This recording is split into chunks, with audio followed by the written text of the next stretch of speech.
Good morning, everyone. Welcome back to Padfoot Live Get Training.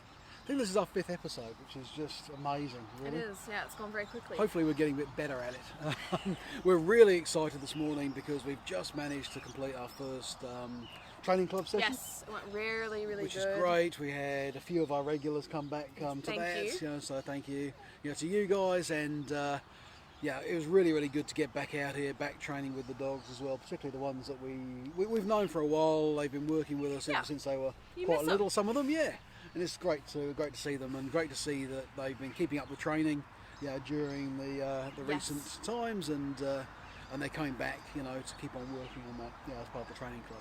Doing really well. And so that's really exciting for us. The other bit that's really exciting for us is our group classes are starting back tomorrow, which is amazing. We have something like 60 people, I think.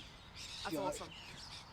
Running back to back, obviously with the restrictions still in place, the groups of 10, we've had to cut everybody. Yeah, alter it a little bit. We've had to alter the format. We've had to slice and dice the groups into numbers of 8. With Courtney and myself, making the 10.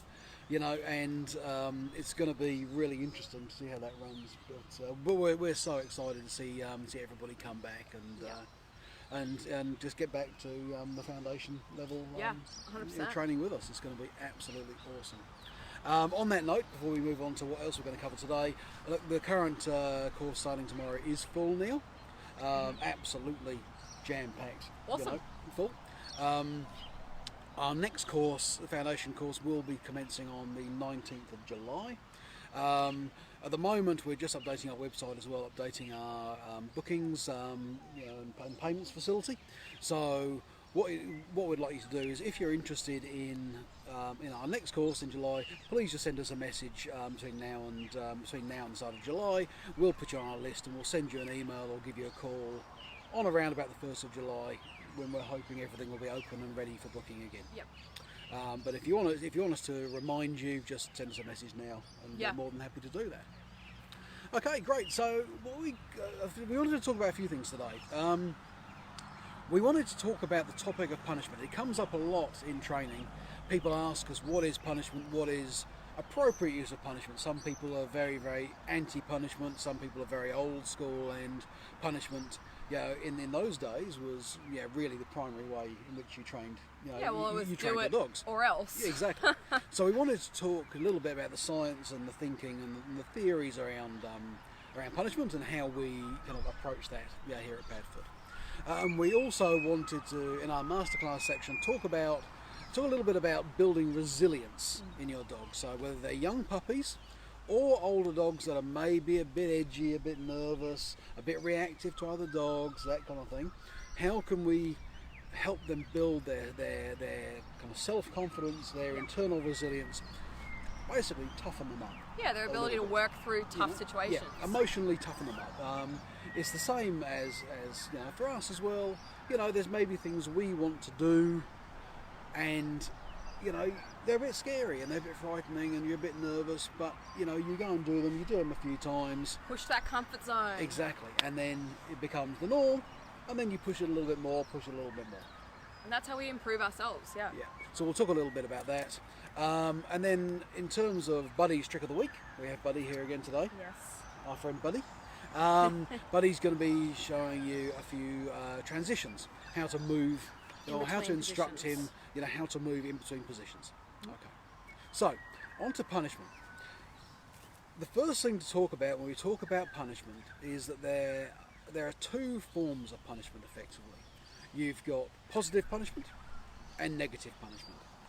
Now, the bit that generally confuses people is that often in our general kind of parlance, what we use as proxies for positive and negative is good and bad. Yes. So people think that positive punishment is good punishment and negative punishment is bad punishment. That's not the case. So the first thing we really wanted to kind of get into everybody's heads, make sure that everybody's really understanding this, is that positive punishment is where you actually are adding something as the punishment. So giving a leash correction. Yeah. Yes, exactly. So giving a leash correction, even to the extent at the most benign level, simply saying no. Yes. Is a positive punishment because you have added something. You've said it in a strict, firm, no, Yeah. strict, firm You're voice. giving something. You've given a punishment. Negative punishment is where you take something away. So, for example, if you want your dog to eat its dinner as soon as you put it down in front of them, and they don't instantly start eating, you take it away. Yep. Or you ask your dog to do something and they don't do it, or they don't do it properly, Yep. so they don't get that reward. Exactly. It gets withheld. So a very, very common example is when we're talking to people about dogs jumping, and we say to them, but if your dog's jumping, just ignore your dog. Yep. In that instance, you are using negative punishment. Yep. It is that simple. You're taking away the thing that they like, which is the attention. Exactly. Okay? So that's the way you've got to think about these things. Now, obviously, there's varying degrees.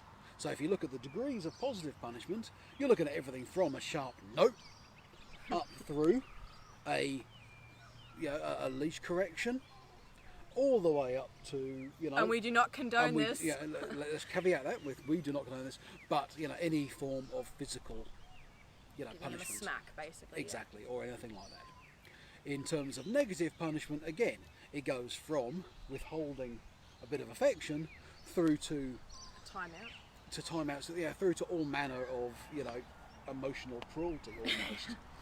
And that's a good point actually I did want to make, is there have been studies that show that some dogs are actually much more stressed by that negative punishment and taking something away or withholding something they expect than they are by getting told no. Exactly. And so this goes back to what we talked about, I think it was last week, in that you have to play the dog in front of you. Yeah, the dog dictates. And that's on our t-shirts, if you remember.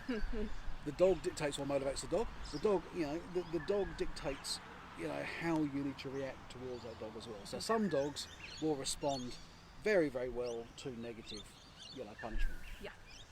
And some dogs to positive punishment. I mean, with Scout, my dog, very, very sensitive dog, very attached to me. Same with Buddy here too. All that sort of stuff. With him, I almost don't even have to say to him no. All I've got to do is for him to pick up on the fact that I'm cross with him. Yeah, that look on your face of like, He is a lot more emotionally sensitive than I am. Dogs are. We've got to understand that. They read emotions so much better. They know if you're cross with them. And this is why, say for example, you've got a dog that won't come to you. Sometimes you've got a puppy that won't come to you. this is a common one. Even though you're dangling a treat or whatever, is because sometimes they're kind of going, I've done something wrong. The look on your face is unimpressed. I'm picking up a vibe because you've said come, you're holding a nice treat, they haven't come, you start getting a bit irritated, they're looking at your face, they're reading your emotional state and going, yeah, bugger that. Yeah, it's a bit conflicting message. Yeah, here's Exactly. the treat, but I'm really annoyed. Yeah, come here, you little, here's that, and they're kind of going, yeah, nah. So it's really important, to understand that you've got to really focus on understanding your individual dog, understanding their particular emotional state, their triggers and so on. Yep. And then, there is no one size fits all. No. Yeah, for some dogs, and we hope most dogs, teaching them, and we, certainly in class, we emphasise, that the positive punishment we use here is that firm no. Yeah, we believe that you have to teach them right from wrong. You have to be able to say to them, if they're doing something they're not allowed to do, no. Yeah. Part of communicating clearly and setting your dog up for success is communicating that other half of, no, I don't want you doing that one. Yeah, exactly. But then the other side of the coin, which we try and pair it with here, is where you're actually going to also then use positive reinforcement for good behaviour. So, for example, what you're going to be doing, say you've got a puppy that's chewing the table leg, you're going to be going, nope, to the table leg, but in the same action, you're going to be substituting that with something they can chew, like a deer antler. Yep. And as soon as they start working on that, good, yes, Yep. good. Redirect it. And again, making sure that your emotional state matches what you're saying. When you're trying to give positive reinforcement, Yep. say it with a smile on your face Yeah. because they read that. When you are using positive punishment, make sure you're putting Look on your disappointed. scowl, put on your firm voice. It's like that mum look, when we were all kids, we all know that absolutely. look that mum gives you and you're like, all right, I better stop. and to be honest, I'm sure we all experience this as well. I mean, dads generally, certainly in my experience, are much better at positive punishment. Mums are much better at negative punishment. I don't know. You don't know? Mine certainly was. The emotional warfare. Oh yeah. Anyway, so that's our position on punishment. We don't like to use, there's no science to suggest that over heinous positive punishment is beneficial, but we do believe you need to be able to teach your dogs right from wrong. So using, so building a very, very strong, response to the word no is a great way, of doing that. And that's a good point. They need to understand what we're punishing them for. Exactly. If you're just yelling at your dog, I mean, that's when we start to create anxiety and depression issues in dogs, because they don't understand how they can control the consequences. Everything that we're teaching our dogs is based off learning theory, which has replaced dominance theory. And it's basically the fact that our dogs can understand and learn that there are consequences to their actions, either positive or negative. Yes. You chew on the table leg? No. That's a negative consequence that's going to happen. And we make that very clear. Yeah. You chew on the deer antler? Yes. Something, not only is chewing on the deer antler fun and rewarding in itself, but I'm going to come and tell you you're doing a good job. Yeah. And it's thinking things through. The fact of the matter is, and I think we've covered this in previous weeks as well, if your puppy is chewing on the table leg, it's because they need to chew on something. It's because their gums are, are sore, they're teething maybe they're bored, or, they need something to do. So you can't just say, no, stop doing that, go and sit there and be quiet. Mm-hmm. You have to fulfill the need. They're not robots. Exactly. So just to cover very quickly what Courtney said there as well, there is that sort of 3-second rule of association with dogs as well. Mm-hmm. So basically, if you don't get through and give them the command or the positive punishment in the word no or whatever, within 3 seconds of them doing the thing, they're not going to associate it with that thing. Mm-hmm. So you need to make sure that you're not. If your dog has weed on the carpet, perfect example, and you haven't seen it wee on the carpet, you can't go and say to your dog 5 minutes later, bad dog, no. Because you just have a dog who's anxious to go to the bathroom. Because the dog, exactly, or the dog will be associating that with whatever it was doing at the time. So maybe it was trotting cheerfully towards you, going, oh, look, hi, Mum. Yeah, you called my Dad. name. And I got there and you went, no. And you rubbed my face and feet, potentially. So, don't do that. So I'm not very happy about that. I'm going to think twice about coming next time you call. Mm-hmm. Exactly. Okay, so that's where we want to talk about punishment. The next thing we want to talk about in our masterclass section is the question of resilience. Now, resilience, I believe, is really, really fundamental to building, a happy. I concur. Thank you. I'm glad you concur. To building a happy, well-adjusted dog. Also, happy, well-adjusted people. But that's another point. There's many things you can do. Now, sometimes you get a puppy, out of a litter that is just, completely boisterous, completely, overconfident with the world and so on. And then with those dogs, we're teaching them a little bit of self-control. Mm-hmm. Other dogs, they may come out of the litter, quite cautious. Buddy was very, very nervy. Nervy. And particularly in the case of rescue dogs and so on as well, we don't know what their life has been like prior to that. They have almost certainly been under socialised, when they, during the critical period of socialisation, between sort of 3 weeks and 17 weeks, that type of area. They've got some confidence issues, to overcome. Maybe they've been moved around a lot as well. They've also been sat in a kennel for a period of time with very little interaction, So one of the things we need to make sure we're really doing is really focusing on building that, that resilience. How do you build resilience? Well, you apply pressure in a controlled way that is directly related to that individual dog, because as we said, the dog dictates.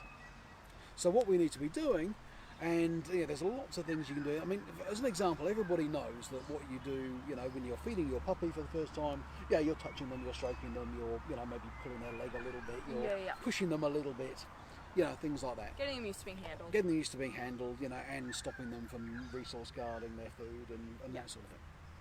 We take the food away, we put it back. Guess what we're doing there? Negative punishment. And we're teaching him, hey, you can go away, and then still come back. Exactly. it's exactly the same principle, as that. What you've got to start doing, particularly, and this is what we talk about a lot when we do behavioural consults with dogs that have, like fear-based aggression or anything like that. One of the things, as part of what we need to do, obviously we need to desensitise them to that individual trigger setting, whether it's other dogs, people, or whatever.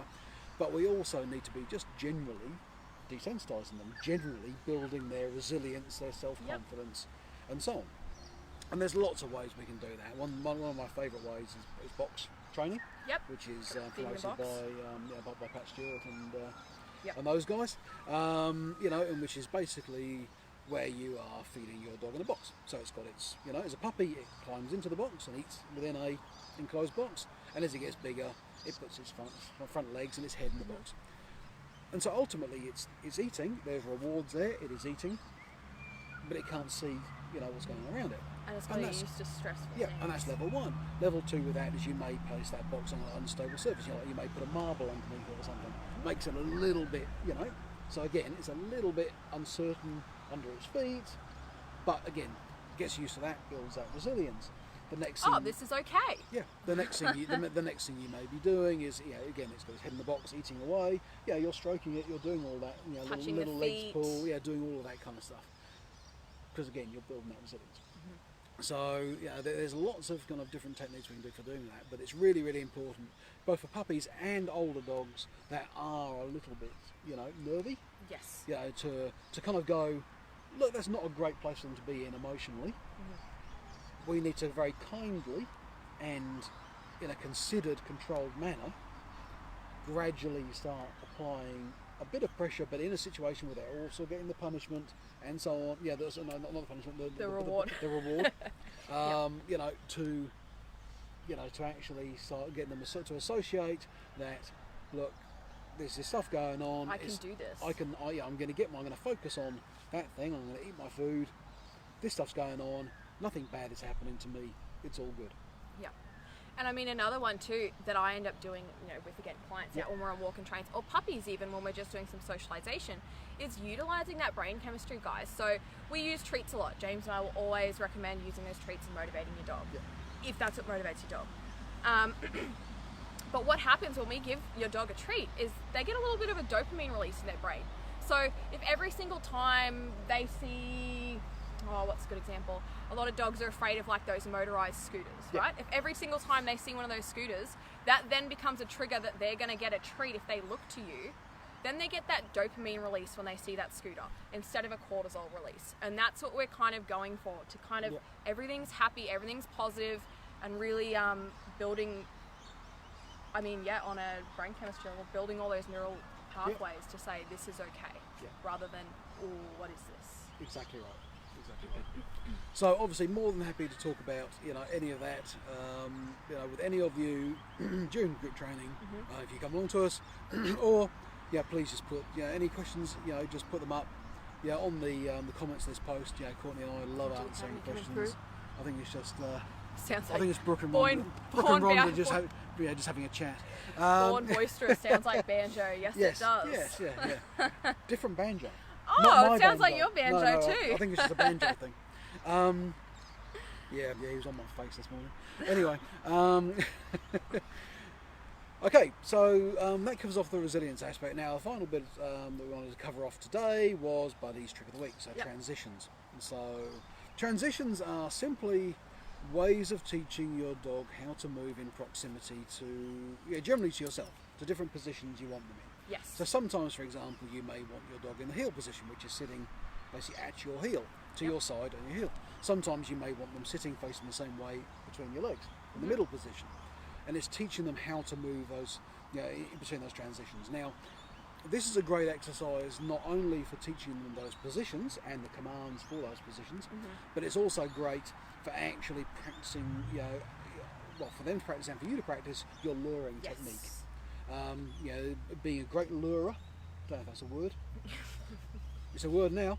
Being a great lurer, is a really, really great skill you can master as when you're training your dogs, because a lot of the issues we see in class that we correct for people in class is where they haven't quite got that right. Yeah, the positioning just needs to be tweaked. Yeah, exactly. So if you can really focus on being a good lurer, doesn't exactly trip off the tongue, then you're going to find, you know, that your communication with your dog is much better, and you'll be teaching them the behaviours a lot easier. Yep. So, yeah, Courtney, you want to... Awesome. Okay, so the ones that I'll be working Step through out. today with Buddy, and I'll move back so you guys can see him better in a second. We're going to be working through the heel, the come, and middle, and then I also send him around. So, up to you. I mean, a middle is not necessary, but it's fun. For some people, it is a little bit more useful. If you have dogs that are easily distracted and you're waiting in line for a coffee, for instance, sometimes it's a lot easier to have them between your legs and be able to feel them and know what's going on without having them tugging on your arm with your lead. But anyway, I'll get into it and I'll show you a few different ones. So I'll start off with Buddy Come. Awesome. So, nice and simple. This is the come position. And I'll show you how to get him into that from different positions. But when I say come, he knows that what I want is for him to come and sit in front of me and look at me nice and straight. So the next one I'm going to do is I'm going to ask him to heel. I'm going to use my left hand. I have a lure here. I know it's probably hard for you guys to see. And I'm going to say the command and then I'm just going to lure him into position. Buddy, heel. Yes. Mark and reward him in that position. Alright, so the next one we'll do is I'll send him around back into that heel. This is not, it's kind of just for fun, a little bit of pedantics, but you know, it's fun to work with your dog. Buddy, around. Yes! So I'm sending him into that heel again, but usually when I ask him to heel, it's just going straight into that position. Here I'm asking him to do that little circle around me. Alright, so from here, I can then ask him to come, right? And he has to then, can you see me on there, James? Yeah, I think if you move over this way just a little Buddy, bit, heel. there we go, yep. Let's get you centred a little bit neatly, there we go. Awesome. Alright, so he's in a very sloppy heel at the moment because we moved over. But now that he's in that heel, I can now ask him to come and you guys can see a little bit of that actual transition. Buddy, come. So, I went out and in because I want him to finish up straight. If I just went like that, he's just going to come across and be facing that way, right? Twisting his head around to look at me. So now to a middle, 2 treats, 1 in each hand. I recommend either dropping the leash at this point if you are using the leash or taking it off because it will get hard trying to manage it all. So I'm going to ask him to middle and then I'm going to use the 2 hands. So, buddy, middle. So I sent him around with this lure. He knows this too, guys, so I'll show you again in a second a little bit more with him stuck to it because this is an awkward one. Buddy, come. So again, with that come, I sent him out and in. And you can see that my lures end up just becoming little directional hand signals, right, that he follows. So if you're luring a middle, you know, with them stuck to it, we're going to go, buddy, middle. Bring it around. Yes. Awesome. And they're going to get confused probably the first time you try to do that because usually we end up telling our dogs not to be right under our feet. Buddy, come. Yes. Buddy, middle. Yes. Awesome. So that's pretty much it. You've got a few there, but the idea is, guys, is that we're just making it really clear and really easy. Marking that exact moment that they sit in position. Yep. And being really smart with our lure. Yep, So we're absolutely. giving them, you know, we're getting that correct movement in. Exactly. So, yeah, so that was a great demonstration. You could see the difficulty there for a dog like Buddy, who is used now, because he's very well practiced in this, he's used to the small, the small signals. Actually, when you're trying to do the bigger lure, he's kind of going, what? You know? There's a bit level of uncertainty there, but it was actually a great demonstration because that's the sort of uncertainty you'll also get from a dog that doesn't know what it's doing. Couple of kind of key tricks when you're doing this. To be successful, make sure you've got a high value treat Yes. as always. your lure. Make sure that And that means your dog wants it, not Yep. something that you think is high value. exactly. Make sure that you're doing it like a fishing line. It's like it's like it's a fish hook through their lip, or it's like you're holding onto their bottom lip and luring them with it. They should be attached to that treat while you're moving. Yep. You know, that is how you lure. Holding it, you know, a few inches away from their nose isn't going to work. It needs to be attached and going at the pace where they can follow it. Yep. Exaggerate your movements as well. Bigger circles initially. So if you want them to bring their rear end around, it's like parking a container ship. Yes, 100%. Good analogy. Make nice big circles so they can follow that round. That'll help them kind of move themselves. Yep. You know, what you'll find is that over time you go from this to this to this. Yep, and it's just nice. And they're still doing that proper movement. Yep. You'll find a lot of dogs don't realise they can move their back legs Yep. on their own Yep. independently. So that's that's why we kind of make it easy and set them up like that. Exactly. Great. Okay, so that is us this week. We've been a little bit quicker than which was intentional. Actually, Because actually, for the past couple of weeks, we've we've kind of rabbited on a bit. But look, great. Thank you everybody for dialing in and watching us today. Same time, same place next week. Padfoot Live again. So if you've got any questions you'd like us to answer, please do DM us or put it in the comments, and we'll cover them off next week. If you are on our current courses, we look forward to seeing you tomorrow or Wednesday. Also, if you're on our current courses, if you are signed up for our foundation course, or if you've done our foundation course or intermediate course previously, you are welcome to join the training club. Come see me. Here at the Oval, Butter and Mountain State School Oval, 7 a.m. Saturday morning, 7 a.m. Sunday morning, 6:30 p.m. Monday evenings. Yes. Come see Courtney, learn some fun stuff, meet some of the other dogs and the other people, and and have some fun training. We have good mornings. Great. Well, nice to see you all. Yeah. On today, and we'll talk to you next week. Awesome. Take care. Cheers. See you guys. Bye. Bye.